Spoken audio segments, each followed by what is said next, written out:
Dehradun smart city project की बात सरकार लगातार करती है। ऐसे में स्मार्ट सिटी का 90% क्षेत्र राजपुर रोड विधानसभा के अंतर्गत आता है। राज्य में मानसून ने दस्तक देने की संभावना भी 25 जून से जताई जा रही है। ऐसे में स्मार्ट सिटी के अंतर्गत ड्रेनेज सिस्टम, नालियों की निकासी, सड़कों के चौड़ीकरण, सड़कों की खुदाई को लेकर क्या काम हो रहे हैं, साथ ही बरसात के दौरान सड़क नाली में तब्दील न हो इसके लिए क्या व्यवस्था की जा रही है, इन तमाम मुद्दों को लेकर एचएनएन ने खास बातचीत की है राजपुर रोड विधानसभा के विधायक खजानदास से।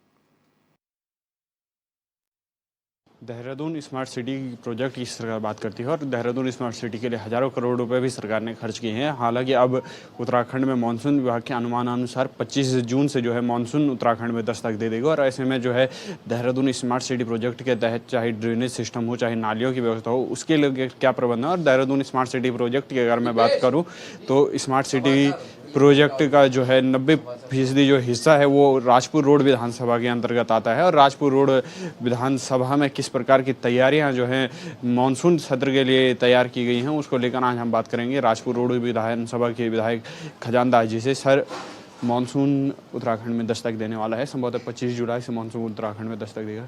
स्मार्ट सिटी का सबसे बड़ा जो प्रोजेक्ट है वो आपकी ही विधानसभा में है, उसके लेकर क्या तैयारियाँ हैं? देखिए, आज ही तैयारियों को लेकर के स्मार्ट सिटी, लोक निर्माण विभाग और जल संस्थान, जल निगम और नगर निगम और अन्य अधिकारियों के साथ एक बहुत ही महत्वपूर्ण बैठक हुई। और मौसम विभाग को देखते हुए, जैसे मौसम विभाग ने कहा है कि अतिवृष्टि भी हो सकती है क्योंकि बारिश बहुत तेज़ होगी और जब बारिश तेज़ होगी तो देहरादून में जल भराव की आशंका रहती है। इसको लेकर के आज ही बैठक की है, बहुत बड़ी बैठक थी और उसमें दिशा निर्देश दिए गए हैं कि जहां पर हमारे नाले चौक हैं उसको खुलवाया जाए। और एक नाला अभी बनने को बाकी है जो कि बहुत ही ज़रूरी भी है, दशनाला चौराहे से लेकर के और प्रिंस चौक होते हुए सहारनपुर चौक तक उस नाले का निर्माण होना है। किंतु उससे पहले नाले का निर्माण इतना जल्दी तो नहीं हो सकता, किंतु तब तक व्यवस्थित व्यवस्था की जाए और वहाँ पे जो नालियाँ बंद पड़ी हैं उनको खोला जाए। सर, ड्रेनेज सिस्टम एक बहुत बड़ी समस्या हर बार देहरादून में बनकर आता है। जो सड़कें हैं वो अमूमन नदियों में तब्दील हो जाए, जल भराव एक बहुत विकट समस्या देहरादून के लिए है। उसको निवारण के लिए क्या इस बार कार्रवाई है और क्या प्लानिंग है? देखिए, अभी एक 34 करोड़ रुपए का बजट बना करके भेजा है शासन को और मुझे लगता है कि इसी माह के अंतराल में उसकी स्वीकृति होगी, जो सिंचाई विभाग ने नाले के निर्माण हेतु बनाया है। और मुझे लगता है कि फिर जैसे ही स्वीकृति मिलती है तो जो रह गया है कुछ हिस्सा, उस हिस्से को हम बना लेंगे और फिर ड्रेनेज सिस्टम हमारा ठीक होगा, फिर पानी भराव नहीं हो सकता। अमूमन जो नालियाँ बनने से जो सड़कों में जाम की समस्या होती है और सड़कें, कई सड़क जो है वो खुदी हुई है, उसके लिए क्या तैयारियां हैं और किस प्रकार की कार्रवाई की जा रही? देखिए, सड़क खुदना कभी कभी पानी की लाइन भी ज़मीन से गुजरती है और जैसा अब विचार बन रहा है कि विद्युत लाइन भी ज़मीन से ही जाएगी, इसलिए कभी कभी लाइन को चौक होना, कभी खोदना भी पड़ता है। किंतु ऐसा नहीं है, मेरी विधानसभा में अभी इस तरह का कोई ऐसा कार्य नहीं है कि जो सड़कें खोदी गई और जिसमें काम न हुआ हो। काम चल रहा है। कहीं कहीं पर जिस प्रकार से कभी पेयजल की समस्या उत्पन्न होती है तो वहाँ पर सड़कें खुदती भी और बनती भी है। तो ऐसा नहीं है कि कहीं पे सड़क खोदी और वो पड़ी हुई है ऐसी। सर, पेयजल की समस्या एक विकट समस्या बनती जा रही है और पेयजल के निस्तारण के लिए आपके द्वारा अधिकारियों में क्या निर्देशित किया गया है, क्योंकि एक बहुत बड़ी आबादी मेन शहर में रहती है, उसको लेकर क्या तैयारियां हैं? देखिए, पेयजल की समस्या बिल्कुल बहुत ही बनी हुई है और बहुत विकट परिस्थितियाँ उत्पन्न होने वाली आगे समय में भी। और अभी पानी के स्रोत जो है, हमारी जो बादल नदी से पानी आता था, स्रोत आधा रह गया है, सूख रहा है पानी और पानी का स्तर बहुत डाउन हो रहा है, नीचे जा रहा है। इसलिए अधिकारियों को निर्देशित किया है कि हम अधिक से अधिक पंप लगाएं और ट्यूबवेल लगाएं ताकि पानी की समस्या का निदान हो। और अभी ऐसी कोई समस्या नहीं है। अभी पानी स्मार्ट सिटी के द्वारा भी बाकायदा जो है वहाँ पे ट्यूबवेल लगाए गए हैं और जल संस्थान के द्वारा भी लगाए गए हैं और अभी फ़िलहाल कोई ऐसी समस्या नहीं है। सर, जो सिवर लाइन एक समस्या है और देहरादून में सिवर लाइन का जो काम व्यापक स्तर पर चल रहा है उसको लेकर क्या तैयारियां हैं, क्योंकि मानसून में सिवर लाइन अगर खुदेगी तो एक बहुत प्रभावित तो आम जनमानस को करेगी, इसलिए मानसून से पूर्व सिवर लाइन का जो काम है उसको पूरा। सिवर लाइन का जहाँ तक सवाल है, सिवर लाइन हमारी ये 30 जून तक पूरी कंप्लीट हो जाएगी और फिर शाखाएं थोड़ी बहुत बचती है उसको भी संपूर्ण कर लिया जाएगा। सिवर लाइन का काम चरम सीमा पे है और सिवर लाइन को व्यवस्थित तरीके से काम हो रहा है और इसमें तमाम टीमें हमारी काम कर रही है। सर, रिस्पना अतिक्रमण एक बहुत बड़ा व्यापक चर्चा का विषय रहा है और उसको गंदगी भी एक व्यापक चर्चा का विषय रही है, क्योंकि स्वच्छ भारत अभियान की बात सरकार करती है और गर्मियाँ अपने चरम पर हैं, इसमें डेंगू मलेरिया तमाम रोग हो रहे हैं, उसको सफाई के लिए क्या परियोजनाएं चल रही हैं? रिस्पना नदी का अभियान पूर्व मुख्यमंत्री जी ने इसको लिया था और इसके तहत पौधे रोपण भी किया गया, पेड़ लगाए गए और रिस्पना नदी को स्वच्छ बनाने के लिए ये उस समय तत्कालीन मुख्यमंत्री जी ने अभियान छेड़ा था। और आज भी रिस्पना नदी के किनारे अतिक्रमण भी है कुछ, जिसको मान लिया जाए कि जो वर्ष 2016 के बाद जो अतिक्रमण हुआ है उसको हटाया जाएगा, ये मैं कहना चाहूँगा। और पूर्ववर्ती जो बस्तियां हैं उनको एक अध्यादेश लाया गया हमारी सरकार के द्वारा। बस्तियों को बसाने का काम भी अगर किया है तो हम ही लोगों ने किया है हमारी कमियों के कारण, और अब बस्तियों में हमने सारे संसाधन जुटा दिए हैं, वहाँ पे सड़कें बना दी है, पेयजल की व्यवस्था कर दी है, लाइट की व्यवस्था वहाँ पे कर दी है।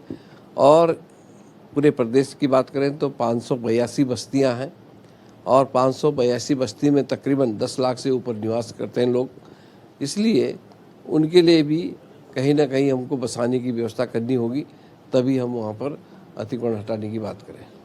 आपने कहा कि हम ही लोग जो है बस्तियों को बसाते हैं, और जब मैं ग्राउंड रिपोर्ट पर गया था तो उनका ये कहना था कि जो है सरकार को जैसे ही निकाय चुनाव आते हैं सरकार डराने धमकाने का काम करती है और अतिक्रमण हटाने की जो है कार्रवाई शुरू करती है, उसके ऊपर क्या कहना है? देखिए, कभी डराना धमकाने का काम तो भारतीय जनता पार्टी ने की है। ये सब इस तरह की बातें फैलाना, डराने धमकाने का काम कि तुम्हारी बस्ती उजड़ रही है, तुमको भगाया जा रहा है, ये काम सिर्फ कांग्रेस के लोग उनको उकसाने का काम करते हैं।